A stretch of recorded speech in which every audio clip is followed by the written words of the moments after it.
जब से एमएलसी का पत्ता साफ हुआ दीपक प्रकाश का, तब से उपेंद्र कुशवाहा थोड़े तिलमिलाए हुए से नजर आ रहे हैं। पहले तो उन्हें लग रहा था कि देर ना सवेर टिकट तो मिल ही जाना है, दिक्कत क्या है। मीडिया को ये कहते भी रहे उपेंद्र कुशवाहा कि चलिए अभी आखिरी तारीख आ जाएगी, मिल जाएगी टिकट, कुछ कोई दिक्कत है नहीं। लेकिन आखिरकार बीजेपी ने साफ कर दिया कि भैया हम टिकट आपके बेटे को नहीं दे रहे हैं। और अब 10 के 10 चुन के आ चुके हैं, 9 एनडीए के चुन के आ गए एमएलसी, और एक जो है वो आरजेडी के आगे चुन करके, यानी कि अब सारी संभावनाओं पे पूर्ण विराम लगा दिया। तो अब नाराज होना तो लाजमी था उपेंद्र कुशवाहा का।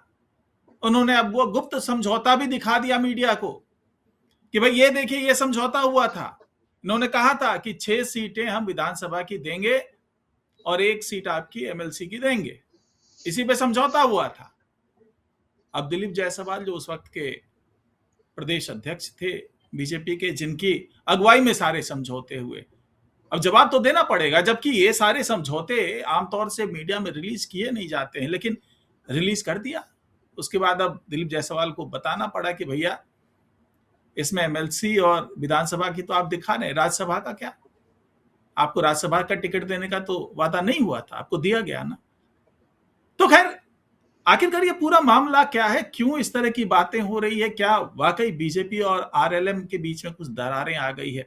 क्या एनडीए से ये धड़ा जो छिटक भी सकता है, लेकिन छिटकेगा तो जाएगा कहां? हासिल क्या होगा? क्या ये मजबूरी अब उपेंद्र कुशवाहा के सामने है? क्या ये सारी चीजें जानेंगे आज की इस खास पेशकश में।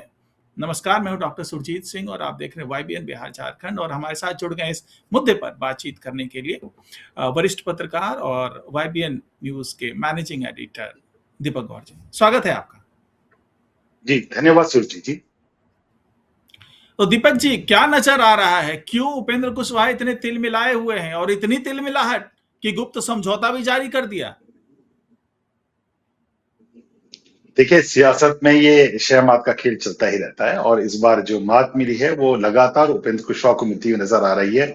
ये दिल्ली भी गए थे, दिल्ली भी इन्होंने बहुत सी बातें करी, लेकिन इनकी बात बनती हुई नजर नहीं आ रही। पूरे अगर घटनाक्रम पर एक नजर मारे तो वो लगता यही है कि जिस तरह से ये अति महत्वाकांक्षी काफी लंबे समय से नजर आए और इनकी अति महत्वाकांक्षा ही इन्हें अब लेकर डुबोती नजर आ रही।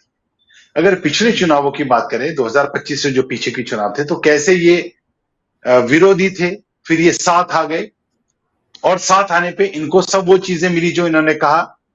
अब एक पत्र, एक पुराना शायद 15 अक्टूबर की उस पे डेट है, उस तारीख का जो वो पत्र है जिसमें ये सारी बातें आ रही हैं, ये तब की बातें हैं चुनावों के जीतने के बाद की, कि भाई ठीक है, आपको इतना दिया गया और आपको एमएलसी का जो है टिकट मिलेगा। अब एमएलसी का टिकट किसे मिलेगा उसमें नाम घोषित नहीं था, लेकिन इन्होंने जब शुरुआत की उसकी, तो उसमें अपने पुत्र को आगे कर दिया और इसके चलते इनकी पार्टी के करीबन 7 से 10 बड़े नेता जो थे वो पार्टी छोड़ गए थे कि भाई आपकी पत्नी विधायक हैं, आप खुद सांसद हैं और आपको जो एक एमएलसी का मिला था तो पार्टी के किसी नेता को आगे करना चाहिए था, लेकिन अपने अपने पुत्र को ही आगे कर दिया, जो ना तो विधान परिषद का सदस्य था, ना वो विधानसभा का सदस्य था। अगर आप परिवारवाद वाली राजनीति करेंगे तो हो सकता है कई बार समीकरण आपके पक्ष में बैठते हुए नजर आए और आप विन विन सिचुएशन में नजर आए, लेकिन इस बार सिचुएशन बिल्कुल इतर अलग है। देखिए, अगर रालोमो सरकार से ही अलग हो जाती है तो सरकार की सेहत पर कोई असर नहीं पड़ता नजर आएगा। और जिस तरह की नाराजगी और जिस तरह के स्टेटमेंट ये पहले भी दे चुके हैं कि हमारी और जदयू की वैचारिक सोच एक जैसी है, जबकि भाजपा हमसे बिल्कुल इतर है। ये लगातार स्टेटमेंट तब आए जब इनको पता चल गया, इनको क्लियर पता चल गया कि भाई अब इनके पुत्र की जो पंचायती राज मंत्री के तौर पे जो कुर्सी मिली हुई है वो जाने वाली है। तब ये लगातार एग्रेसिव होते नजर आए। जब वो चुन भी लिए गए एमएलसी, तब इनका एक दूसरा लेटर निकल कर आता है सामने। लेकिन इन सारे बयानों के बावजूद ये पा क्या रहे हैं, ये अपनी क्या सियासी जमीन को और खोता हुआ पा रहे हैं, क्योंकि खबर ये भी है कि इनके जो 3 विधायक हैं, जो आलोक कुमार, माधव आनंद और जो रामेश्वर महतो कर, इनके जो तीनों विधायक हैं वो बीजेपी के अच्छे कनेक्ट में हैं और बीजेपी बीजेपी एक मास्टर पार्टी है, एक मास्टर पार्टी मैं उसे लगातार कहता हूं, बहुत तरीके से चलने वाली है। बंगाल में उन्होंने टीएमसी का जो हल करा है कि वो टीएमसी के नेता जो अब तक फायर ब्रांड नजर आते थे, वो सारे के सारे मोदी के समर्थन में इस्तीफे देते हुए नजर आ रहे हैं। और अभी प्राथमिक चरण में वो यही कह रहे हैं कि भाई मैंडेट जो मिला है वो बीजेपी को मिला है, इसलिए हम जनता के फैसले को सब स्वीकार करते हैं और अपने पद से इस्तीफा देते हैं, क्योंकि हमारे लिए सच करने को भी है नहीं। लेकिन देखिएगा थोड़े टाइम बाद वो लोग भी बीजेपी में शामिल होते हुए नजर आएंगे और कुछ ऐसा ही क्या क्या ये चल रहा है, क्योंकि बातें ये भी थी जब वो लेटर था, उससे पहले की जो राज्यसभा सीट की बातें थी, उससे भी अगर पहले की बातें करें तो ये बात कही जा रही थी कि रालोमो का भाजपा में विलय हो सकता है। उस विलय की बात को जब टिकट हो गए, राज्यसभा के चुनाव हो गए, तो इन्होंने अड़ के मना कर दिया कि नहीं, एक पद के लिए, इनका स्टेटमेंट देखिएगा आप, उन्होंने बोला एक पद के लिए एक पार्टी का मैं बलिदान नहीं करूंगा। मिल जाने के बाद आप नहीं करेंगे तो दूसरा बीजेपी ने काट दिया आपका टिकट। अब आप क्या रणनीति बना रहे हैं? कल आपका राष्ट्रीय सम्मेलन है, आप किन मुद्दों को लेके जाएंगे और जिन मुद्दों को लेके आप जा रहे हैं, क्या उसमें आपके पार्टी कार्यकर्ता, सबसे पहले तो आप पर ही सवाल उठा रहे हैं, जो लगातार आप पर, आपकी रणनीति पर सवाल उठे हैं कि भाई आपको जहां अपने एक वरिष्ठ मंत्री को या वरिष्ठ अपने सहयोगी को एक मौका था एमएलसी बनाने का, वहां आपने अपने पुत्र को ही भेज दिया। और अगर इतनी ज्यादा वो थी तो आप, जैसे पिछले दिनों हमने अपनी डिबेट में बात करी कि अब इनके पास क्या संभावनाएं बनी रहती हैं कि अपने पुत्र, अपनी जो राजनीतिक विरासत ये है वो कैरी करेंगे तो अपने पुत्र को देंगे, तो कैसे आगे बढ़ेगी? तो क्या इनकी पत्नी अपनी सीट छोड़ेंगी, क्योंकि वो बड़ी प्रचंड वहां से जीते थे, वहां से दोबारा से उपचुनाव कराकर ये अपने पुत्र को दोबारा सरकार में बनाए रखेंगे? तो रणनीतियां क्या होने वाली हैं ये अभी शायद एक दो दिन में और पता चलेगा, लेकिन ये बात तय नजर आ रही है कि उपेंद्र कुशवाहा का हर एक दाव, हर एक मूव इस समय उनके पक्ष में तो बैठता हुआ नजर नहीं आ रहा। वो जो चाल चल रहे हैं उसमें वो हाथ खाते हुए नजर आ रहे हैं। हाँ, अब देखिए ये भी है कि भाई एक तरफ तो बड़ी ही उस तरीके से बता रहे हैं कि भाई जो बीजेपी है वो वादा की खिलाफी कर रही है, वो तो लिख करके भी जो दे देती है उसको भी नहीं मानती है। अब सवाल ये उठता है कि अगर आप वो पर्चा दिखा रहे हैं तो जाहिर सी बात है लोग मानेंगे कि हाँ भैया, बीजेपी ने आपकी बात जो उन्होंने लिख करके दिया था वो समझौता, उसको समझौता को ही तोड़ रहे हैं। लेकिन वो ये नहीं बताते हैं कि भाई इस समझौते में कहीं राज्यसभा की सीट नहीं थी। आखिरी मोमेंट तक जब राज्यसभा की सीट निर्धारित की जा रही थी तब तक इनके नाम की कोई चर्चा नहीं थी, क्योंकि इनके पास अपने तो विधायक वैसे है नहीं, 4 विधायक में ये राज्यसभा तो पहुंचा नहीं पाते अपने उम्मीदवार को। तो पूरे एनडीए के घटक दलों का इनको समर्थन मिला और खासतौर से बीजेपी का समर्थन मिला, और यहां तक कि बीजेपी ने अपनी सीट खतरे में डाल दी और इनकी सीट बिल्कुल सेफ कर ली थी कि भैया इनको तो मिलेगी, हम बाकी जोड़ तोड़ करके कहीं ना कहीं से जो क्रॉस वोटिंग हुई है वो बीजेपी के पक्ष में हुई है। उपेंद्र कुशवाहा को तो सेफ कर लिया उन्होंने। तो उस वक्त ये कहा जा रहा था कि जो आपस का समझौता हुआ, इतना बड़ा बलिदान बीजेपी ऐसे नहीं कर रही है, उपेंद्र कुशवाहा ने उस वक्त बात की होगी। हालांकि ये बातें आधिकारिक रूप से नहीं कही जा सकती, लेकिन ये बात बहुत ही विश्वास के साथ कई सूत्रों ने बताया कि भाई ये अंदर खाने समझौता हो गया था कि राज्यसभा भी आप जाएंगे, आपके बेटे एमएलसी भी बन जाएंगे, मंत्री भी बने रहेंगे, लेकिन आपको अपनी पार्टी का विलय बीजेपी में करा लेना। 4 तो विधायक हैं टोटल, उससे बहुत ज्यादा सेहतमंद हो नहीं जाएगी बीजेपी, लेकिन एक समझौता था कि ठीक है आप आ जाइए, आपके पूरे परिवार का हम ख्याल रख लेंगे, लेकिन राज्यसभा की सीट भी ले लेते हैं, फिर चाहते हैं कि बेटे को एमएलसी भी बना दें। वो दौर भी था जब इनकी पार्टी के अंदर में बगावत हो चुकी थी। इनके तीनों नेता जो वो नितिन नवीन के पास पहुंच चुके थे, जो कि राष्ट्रीय अध्यक्ष हैं बीजेपी के, वहां पहुंच करके गुहार तक लगा दी। और अगर उस वक्त बीजेपी तैयार हो गई होती तो इनकी पार्टी जो है वो खत्म हो गई होती, उसी वक्त खत्म हो गई होती। केवल एक विधायक इनकी जो धर्म पत्नी है वो बच जाती, बाकी तीनों विधायक इनके जाके बीजेपी के पाले में बैठ जाते, इनके पार्टी का अस्तित्व खत्म हो जाता। लेकिन वहां पर बीजेपी ने बड़े भाई की भूमिका निभाई और उन तीनों को समझाया कि कोई बात नहीं, उपेंद्र कुशवाहा भी जो है अपने आदमी है, आप उनका साथ दीजिए और आने वाले दिनों में परिवर्तन दिखेगा।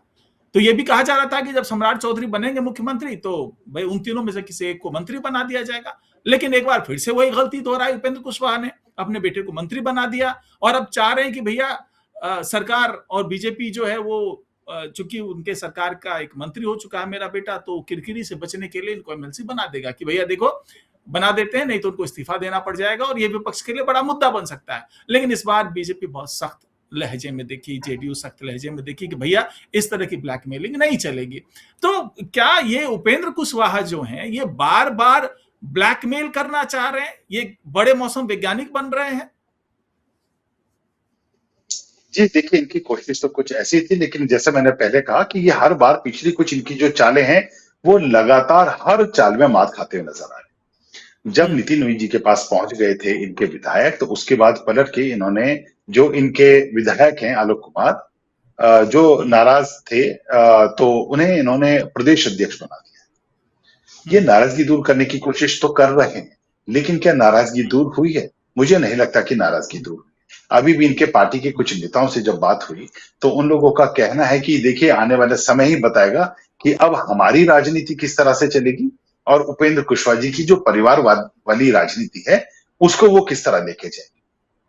मुझे हम्म। एक दूसरा इसमें पूरा परसेप्शन और एक दूसरी नैरेटिव ऐसा नजर आ रहा है कि अब शायद रालोमो ये चाहती है कि एक नैरेटिव जो है वो बीजेपी को लेके सेट किया जाए, क्योंकि देखिए संबंध तो कड़वे हो गए और संबंध अच्छे खासे कड़वे उस स्टेटमेंट से हुए थे जिसमें उन्होंने कहा था कि हमारी और जेडीयू की विचारधारा एक जैसी है, जबकि भाजपा एक अलग विचारधारा की पार्टी है और हमारा उससे कोई हम्म। संबंध नहीं, ऐसा बहुत क्लोज कनेक्शन नहीं है। हम गठबंधन हम्म। के साथी हैं, हम गठबंधन धर्म निभा रहे हैं, हमने निभाया, हम निभा रहे हैं और हम आगे भी निभाएंगे। लेकिन उन्होंने अपनी जो लॉयल्टी थी वो पूरे एनडीए के प्रति ना दिखाते, उन्होंने जेडीयू के प्रति दिखाई। और देखिए उनके हम्म। इस स्टेटमेंट के बाद, या अभी अगर पत्र वाले उसी की बात कर लें, तो उसमें दिलीप जायसवाल का भी स्टेटमेंट आया। उन्होंने कहा कि भाई जब हम्म। तक मैं था तब तक वो हम्म। हमारी एक आपस में एमओयू अंडरस्टैंडिंग हुई थी, हालांकि उसको मीडिया में हम्म। सामने लाने का कोई औचित्य नहीं बनता था। लेकिन उन्होंने कहा हम्म। उसके बाद मैं अपने पद से हट गया। उसके बाद राजनीतिक परिदृश्य बहुत कुछ बदला, नीतीश कुमार की सरकार नहीं रही, और उसके बाद क्या क्या किस किस की बातें हुई, और उसके बाद, क्योंकि उसके बाद ही राज्यसभा चुनाव हुए, तो वो हम्म। पुराना पत्र तो दिखा रहे हैं, लेकिन उसके बाद की जो आप बात कह रहे थे कि राज्यसभा वाला तो लिखा भी नहीं था, वो तो कहीं डिस्कशन हम्म। में भी नहीं था।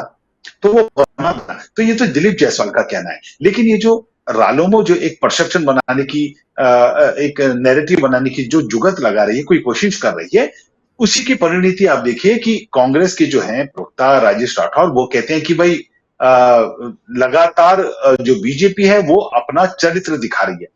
उन्होंने पहले हम्म। नीतीश कुमार को ठगा, उनकी पार्टी का हाल देखिए हम्म। क्या कर दिया है। नीतीश कुमार हम्म। उनका हाल देखिए क्या कर दिया है, और अब वो रालोमो का हाल ऐसा बना रही है। भाजपा पर हम्म। उन्होंने भी गंभीर आरोप लगाए हैं कि भाई भाजपा हम्म। लगातार जो क्षेत्रीय पार्टियां हैं उनके वजूद को खत्म करने में तुल गई है। और ये हम्म। राजनीति जो है, ये राजनीति विस्तारवादी जो राजनीति है, ये आने वाले समय में बिहार के लिए बहुत नुकसानदायक साबित होगी। तो अब ये जो हम्म। परसेप्शन बनाने की कोशिश कर रहे हैं, उसको उसको लगातार कहीं ना कहीं उपेंद्र कुशवाहा कुछ हवा देते हुए तो नजर आ ही रहे। हम्म। अब सबसे बड़ी बात ये है कि ये जो इनकी पार्टी के लोग बढ़ चढ़ करके बोल रहे हैं, उपेंद्र कुशवाहा खुद बोल रहे हैं, अब उनकी ये बात समझ में नहीं आ रही है कि भाई आखिर क्यों, भाई आरएलएम को अपने साथ क्यों जोड़ना चाहेगी बीजेपी? हालांकि वो चाह रही है कि भाई चलो जुड़ जाए, एक बड़ा नेता आ जाएगा, लेकिन उपेंद्र कुशवाहा कोई ऐसे बड़े जनाधार वाले नेता अभी तो नहीं रह गए। अब अगर हम जातीय समीकरण की बात करें, कुशवाहा समुदाय से आते हैं, और अभी जब मुख्यमंत्री कुशवाहा समुदाय का बीजेपी ने बना दिया, सम्राट चौधरी से बड़ा चेहरा तो बिल्कुल। अभी उपेंद्र कुशवाहा अभी नहीं है। तो अब ये भी समझ में बात आ रही है कि भाई जातीय समीकरण के लिए भी आपको क्यों साथ में लेंगे? जातीय समीकरण, अगर लव कुश की बात करें तो भाई कुश के लिहाज से जो है सम्राट चौधरी बड़े नेता बन करके उभर रहे हैं अब बीजेपी में, और दूसरा जो जो कुर्मी कोरी का कॉम्बिनेशन माना जाता है, जो लव कुश कहा जाता है, तो कुर्मी कोरी का कॉम्बिनेशन जेडीयू और बीजेपी मिलकर के बढ़िया साथ रही है। तो ऐसे में भाई उपेंद्र कुशवाहा की जो प्रासंगिकता वो तो खत्म हो चुकी है। आप कहीं नहीं है ना, आप केंद्र में बहुत सपोर्ट कर पा रहे हैं, ना आप राज्य में कोई सपोर्ट कर पा रहे हैं, लेकिन आपकी ब्लैकमेलिंग बड़े दर्जे की है। अगर आप साथ मिलकर के चलते बीजेपी के, तो हो सकता था कि केंद्र में आपको आज न कल जो है एक मंत्री पद आपको मिल सकता था। आप राज्यसभा के सांसद हो गए हैं, तो कोई बड़ी बात नहीं है कि आपको भी एक मंत्री पद से नवाजा जाता अगर आप साथ साथ चलते। लेकिन क्या अब ये जो उपेंद्र कुशवाहा की राजनीतिक दूरदर्शिता क्या कमजोर हो गई, खत्म हो गई? क्योंकि अभी अगर वो बीजेपी को गाली दे रहे हैं, बीजेपी के साथ अगर वो 36 का आंकड़ा रख रहे हैं, तो अगले 5 साल तो ऐसा कुछ पा नहीं पाएंगे, ना राज्य के स्तर पे और ना ही केंद्र के स्तर पर। हाँ, खोने के लिए बहुत सी चीजें हैं, इनकी पार्टी जा सकती है, इनका बेटा जो है वो मंत्री अभी है, हो सकता है कि अगर मिल करके चलें उपेंद्र कुशवाहा, तो बीच का रास्ता कहीं से निकल करके आ जाए। कुछ या तो विधायक जैसे इनकी माता जी इस्तीफा दे दें, या फिर एमएलसी का कोई पद ऐसा खाली हो जाए किसी का, अगर भगवान न करे ऐसा कुछ होता है बीच में कई बार कि किसी का निधन हो गया या किसी कारणवश जो है इस्तीफा दे दिया किसी ने, तो वो सीट खाली हो जाती है, तो वहां पर आगे बढ़ाया जा सकता था। लेकिन सब कुछ इस तरीके से जो कर रहे हैं उपेंद्र कुशवाहा, तो दीपक जी मैं यही समझना चाह रहा हूं, क्या इनकी राजनीतिक दूरदर्शिता यहां पे चूक रही है क्या? देखिए, कई बार क्या होता है कि पेशेंस लेवल टूट जाने के चलते ऐसा होता है। अमूमन राजनीति को लेके ये कहा जाता है कि राजनीति उस बांस के उस पेड़ की तरह होती है जो शुरुआती कुछ सालों में आपको दिखेगा ही नहीं कोई छुपा। आप पेड़ लग गया, सब कुछ आपने लगा दी, पर उसके बाद अगर वो जब करियर की ग्रोथ लेता है तो बहुत ऊपर लेता है।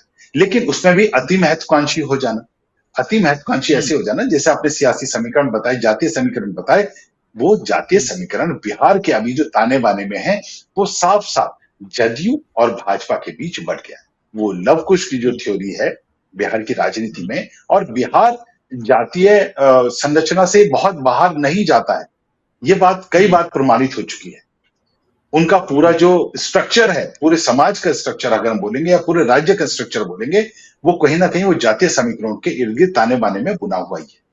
अगर उपेंद्र कुशवाहा ये उपेंद्र कुशवाहा उस समय की बात कर रहे हैं जब ये महागठबंधन के साथी हुआ करते थे, और तब की इनकी जो राजनीति थी, ये सोच रहे हैं कि वही राजनीति आज भी कैरी कर लेंगे। तो ऐसा होता हुआ नजर तो नहीं आ रहा है, क्योंकि इनकी शक्ति कम हुई है। इनकी पार्टी का जो जनाधार था, उसके कुछ और बड़े नेता जो हैं वो उभर कर सामने आने लगे। हम बहुत दूर की बात नहीं करते, हम इस समय मुख्यमंत्री की बात कर रहे हैं, सम्राट चौधरी की बात कर रहे हैं, जो कुशवाहा समाज से, ये भी कुशवाहा समाज से, और इनके रहते हुए, सम्राट चौधरी के रहते हुए उपेंद्र कुशवाहा को तो पनपने का मौका नहीं दिया जाएगा। समानांतर दो रेखाएं तो नहीं खींची जाती हैं कहीं भी। तो एक रेखा अगर बड़ी है तो कुछ समय के लिए इन्हें शांत रहना चाहिए था, और अगर विन विन सिचुएशन रखनी चाहिए थी, अगर चाहते थे, तो इनको अपनी वाणी पर थोड़ा सा नियंत्रण रखना चाहिए था। और जैसा आपने भी बताया कि भाई आने वाले उसमें देश काल यथास्थिति परिस्थिति के अनुसार बहुत सारे अवसर हमेशा राजनीति में पैदा होते रहते हैं। अगर इनको अभी पंचायती राज मंत्री से हटाते तो आने वाले समय, देखिए अभी तो सरकार के 6 महीने में, और जिस तरह से इस बार विपक्ष पूरा टूट चुका है, पूरा विपक्ष टूट चुका है, तो ये संभावनाएं, ये प्रबल है कि अगर बीजेपी अपने उत्थान के कामों को आगे बढ़ाए। हालांकि देखिए, नीति आयोग की बैठक थी, सम्राट चौधरी आज दिल्ली में थे और उन्होंने बहुत सी बातें दिल्ली में बैठक के दौरान कही हैं। उन्होंने सरकार से नल जल योजना से लेके कितनी योजनाओं के लिए फंड मांगा है। बहुत सी जो हॉकी अभी टूर्नामेंट होने वाला, वर्ल्ड कप होने वाला, उसको लेके बहुत सी बात हुई है। तो केंद्र से फंड मांगा है, फंड मांगा है, और डबल इंजन की सरकार में जो ग्रोथ होगी, अगर देखिए आपस में तारतम्यता बन गई और फंड्स का इस चीज का रेला एक बार चल पड़ा, तो मैं यही कह रहा हूं कि आप देखिएगा आने वाले कुछ सालों में बिहार से ये एनडीए की सरकार हट नहीं पाएगी, क्योंकि विपक्ष जब मजबूत नहीं होगा, विपक्ष बिल्कुल निराधार बैठा है, और सत्ता पक्ष के ये छोटे छोटे जो इस समय प्यादे कहे जाएंगे, जो 4-4 विधायकों को लेके बैठे हुए हैं, जबकि जदयू और 89 और 85 के साथ बैठे हुए हैं, उन्हें अपने अलावा किसी दूसरे की जरूरत नहीं है। और अगर कहीं रालोद और उपेंद्र कुशवाहा इस माइंडसेट से बैठे हुए हैं कि नीतीश कुमार अगर किसी दिन पलटी मारेंगे, और एक बार फिर से पलटी मार के, क्योंकि उनके खिलाफ एक नेगेटिव और नैरेटिव कैंपेन बनता हुआ नजर आ रहा है, और वो दोबारा से कहीं ना कहीं पुराने अपने साथियों के साथ जाके मिल बैठे, तो उस समय हमारी संभावनाएं प्रबल हो जाएंगी।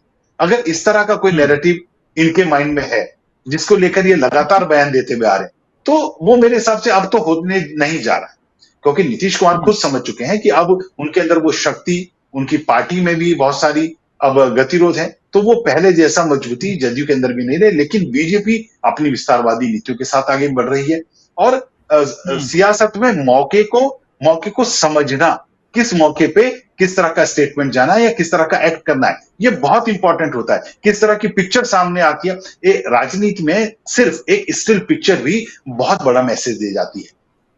लेकिन अगर बिल्कुल उपेंद्र कुशवाहा इतने इतने इतने बड़े बड़े बयान ओपन उससे देते जाएंगे, तो जो इस टाइम प्रचंड बहुमत के साथ सत्ता में बैठी हुई बीजेपी की, मैं बीजेपी की सरकार इसलिए कह रहा हूं क्योंकि उसमें अभी थोड़े समय के लिए नीतीश भी गौण ही नजर आ रहे हैं। तो जो एनडीए की जो प्रचंड उससे सरकार बैठी हुई है, उसमें अभी किसी के हिलने की तो ऐसे कुछ नजर नहीं आ रहा है कि कुछ ऐसा उथल पुथल मच जाएगा कि एक बार दोबारा से अपॉर्चुनिटी जो है वो उपेंद्र कुशवाहा को मिलती नजर आएगी। लेकिन इनके जो स्टेटमेंट है, इनके स्टेटमेंट्स ने कहीं ना कहीं इनको आने वाले अवसरों से जरूर दूर कर दिया। जी सूजी जी। बिल्कुल बिल्कुल, अब यही बात है कि भाई देखिए, 4 विधायक भी उस वक्त बहुत अहम हो जाते हैं जब मामला जो है वो त्रिशंकु वाला हो जाए। तो 4 विधायक अगर इधर चले आए तो इधर सरकार बन सकती है, 4 विधायक दूसरी तरफ चले जाए तो दूसरी की सरकार बन सकती है। उस वक्त 4 विधायक भी बहुत इंपॉर्टेंट हो जाते हैं। लेकिन ऐसे प्रचंड बहुमत के साथ जो सरकार बनी है, इसमें 4 विधायकों का फिलहाल तो कोई महत्व दिख नहीं रहा है। और इस वक्त तो ऐसा होकर के चलना चाहिए था उपेंद्र कुशवाहा को कि भाई दोनों तरफ थोड़ा-सा बना करके चलें, बीजेपी और जेडीयू के गुड बुक में रहें, उनके हिसाब से चीज़ों को आगे बढ़ाएँ। वो एक मंत्री पद मिल गया है, आप बेटे को मिल गया मंत्री पद, आप खुद राज्यसभा जाकर के बैठ गए, वाइफ जो है खुद विधायक बनी हुई है। क्या चाहिए? आपका पूरा परिवार सेटल्ड हो चुका है, इसके बावजूद आपकी महत्वाकांक्षा कम होने का नाम नहीं ले रही है। फिलहाल तो हम यही समझ सकते हैं कि उपेंद्र कुशवाहा ने जो ये गुप्त समझौता जारी कर दिया और जिस तरीके से वो मुखर हो रहे हैं, जिस तरीके से बगावत कर रहे हैं, तो उसमें हासिल होता हुआ कुछ नजर नहीं आ रहा है, जहां तक हमारी राजनीतिक समझ कह रही है। अब इसके परे कुछ अगर बड़ा खेल कर रहे हो तो पता नहीं, लेकिन राजनीतिक समझ तो अभी यही कहती है हमारी कि उपेंद्र कुशवाहा बिल्कुल नुकसान वाला सौदा कर रहे हैं और पुत्र मुंह में धृतराष्ट्र बन गए हैं। और आने वाला समय जो है वो इनकी गलती जो है वो बताएगा कि आप कैसे गलत थे। एक तरफ तो एमएलसी बने नहीं उनके बेटे, दूसरी तरफ उनकी पार्टी भी अब संकट में नजर आ रही है। आने वाले समय में सारी चीजों का खुलासा होगा। तो फिलहाल आज की पेशकश में इतना ही। हमारे साथ जुड़ने के लिए दीपक जी बहुत बहुत शुक्रिया। नमस्कार। धन्यवाद सूजी जी। नमस्कार।